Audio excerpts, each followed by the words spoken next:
Yeah, boom, boom, boom. So we're here. All right. Now I just decided to do this show impromptu. Thank you for being here. I've been having some technical difficulties. I just decided to talk about this because it's an issue that has been playing on my mind.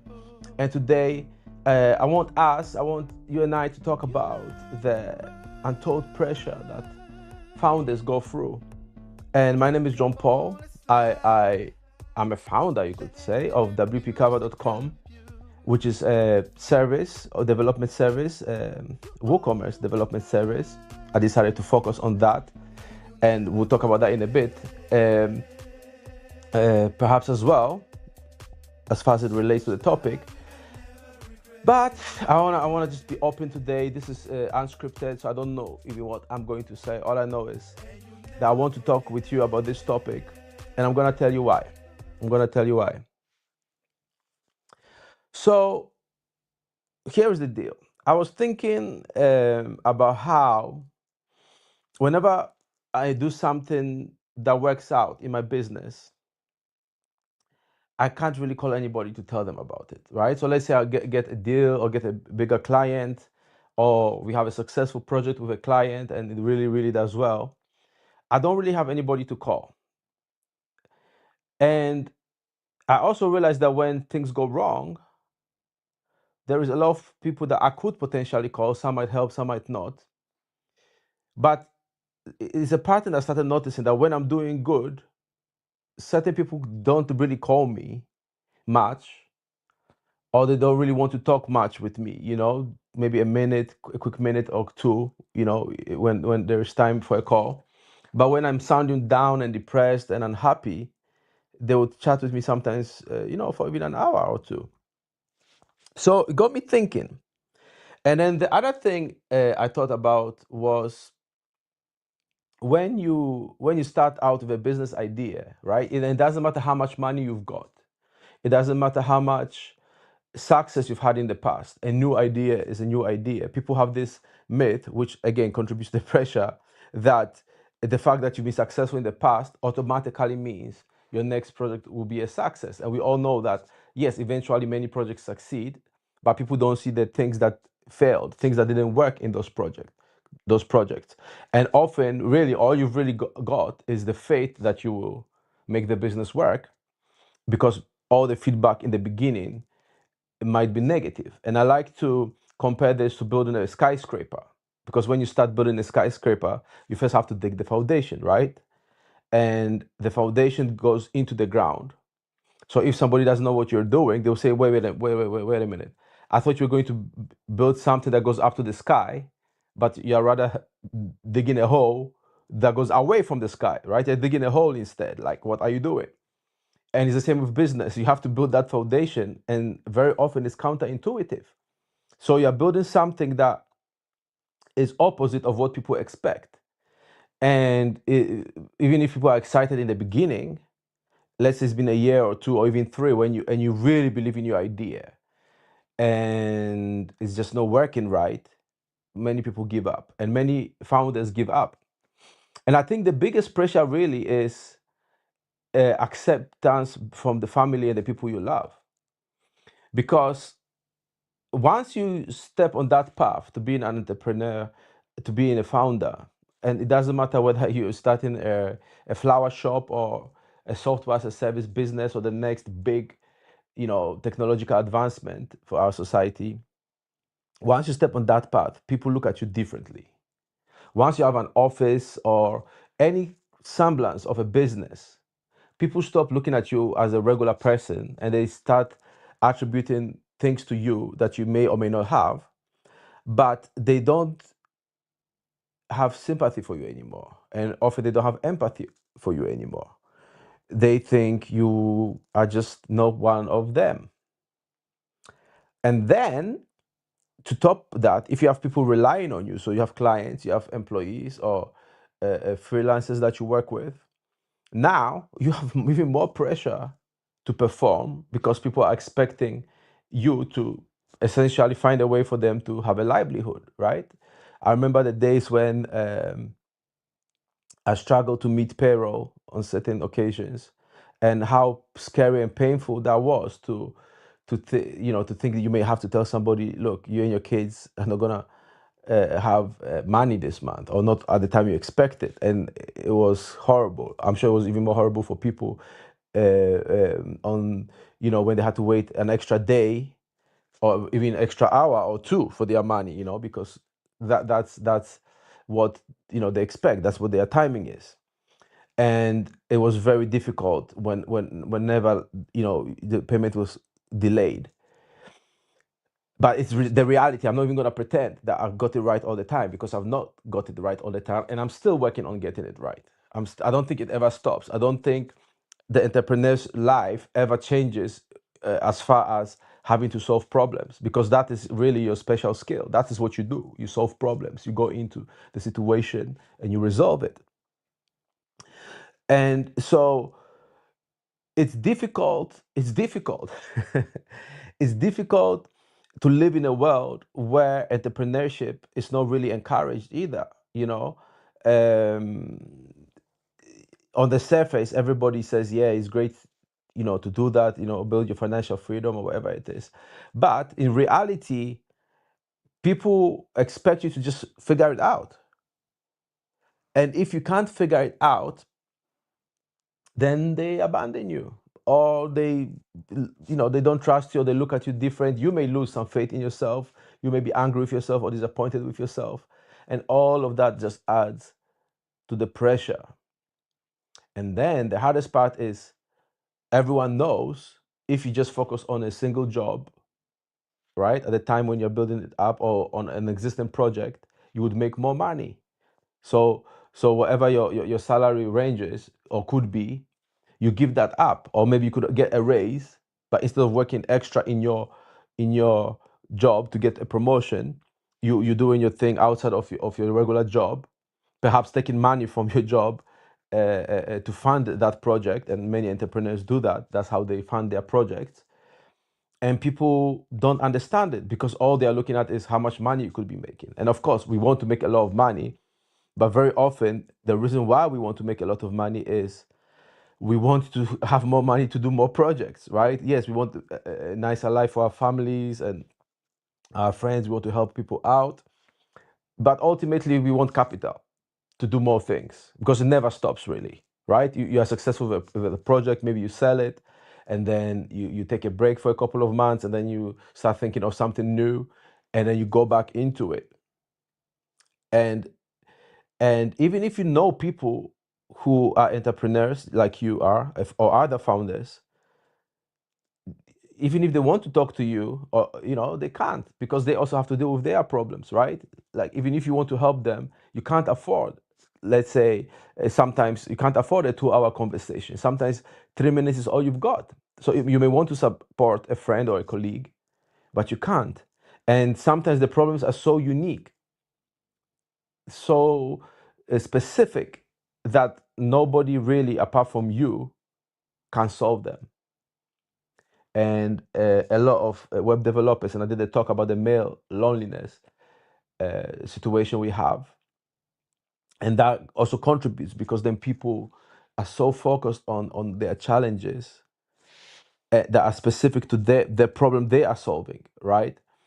That nobody really gets it, or they think the idea is crazy. I'm sure it's interesting now to watch ideas when people thought the internet wouldn't take off, or people thought computers wouldn't take off, or the first person to build a car, right? I think it was Mercedes, when he built his first car and things didn't work out, or even the Wright brothers with the airplane. Like, are you crazy? How are you going to put this metal thing up in the air, right? A lot of the ideas seem insane to the average person, because they can't see beyond what they are used to. And again, that's more pressure for you, because now you want to be vindicated, right? You want to prove them wrong, not because of the money, just to show that your idea was viable, that you could actually do it, and that they will benefit from it. So I think it's time to stop, for us to stop expecting the society to be different. I think we need to accept that that's what it is, and work with it. as it is, because the energy you use to change people's minds is a waste. You need to focus on your business and what you are doing, and find a smoke. Oops, my light went out. This is the oops. Let me quickly get it popping.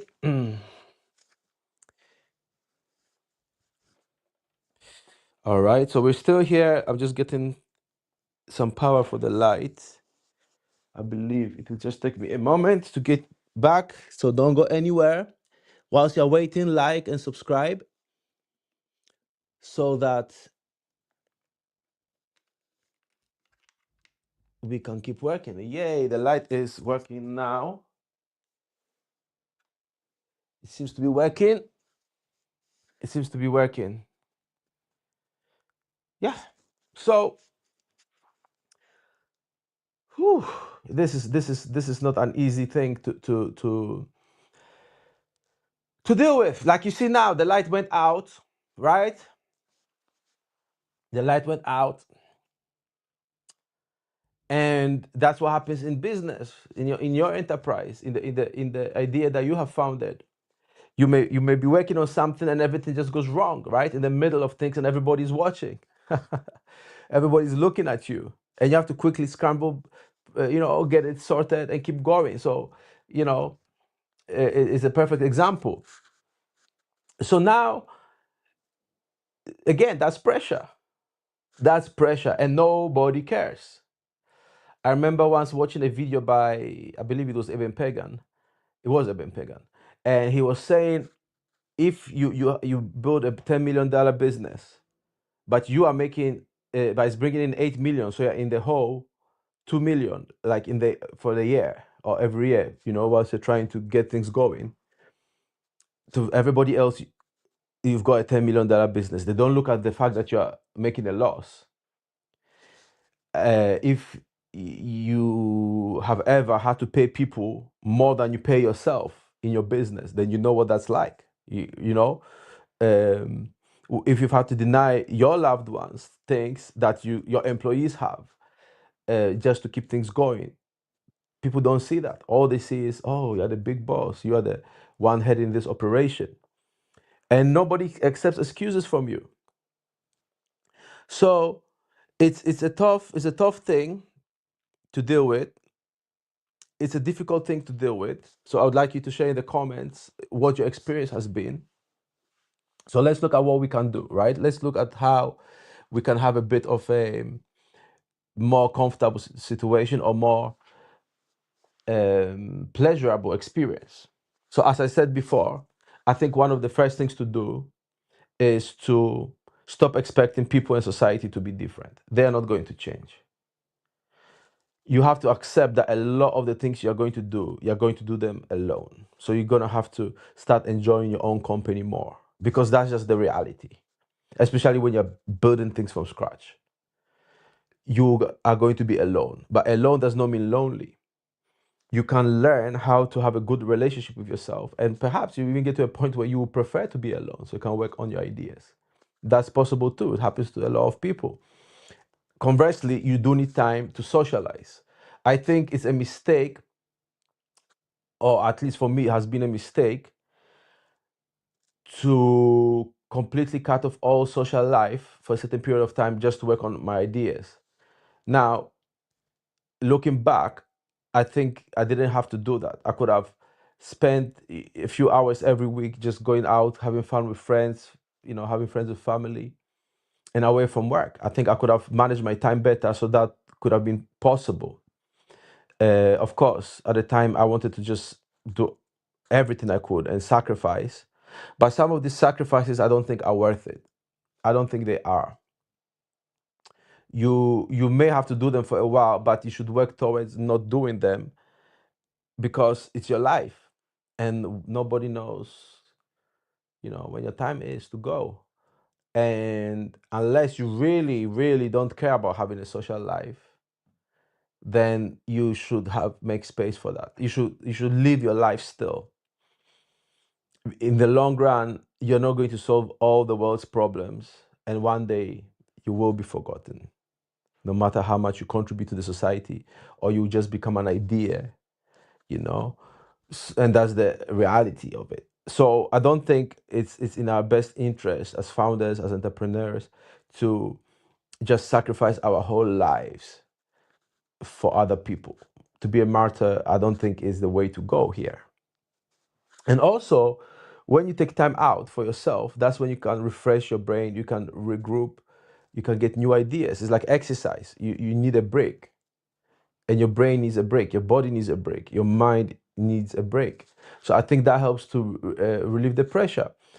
It's good to listen to stuff like what I'm sharing, because then you know you're not alone in the experience. So even though you're working alone, you know there's other people working on their ideas in a similar way.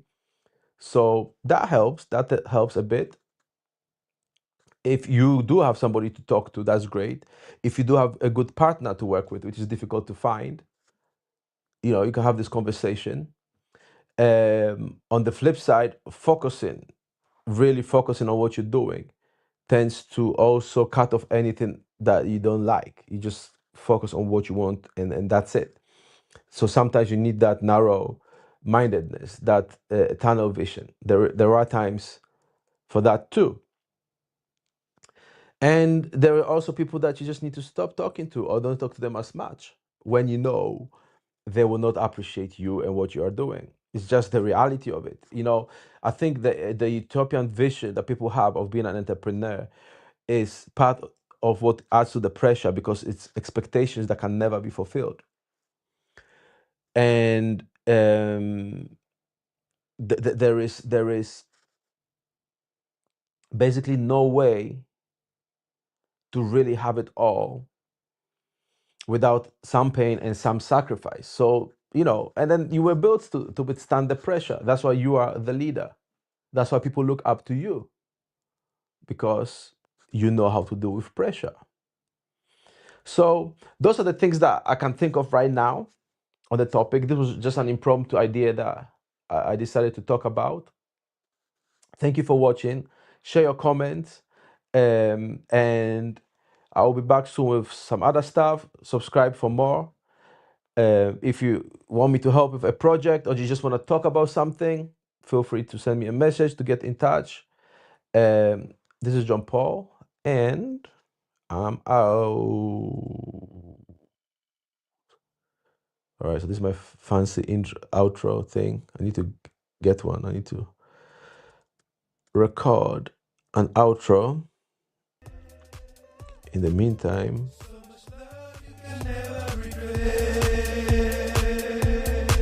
you can listen to the song. And thank you. I hope you subscribe. I hope you like the video and share it.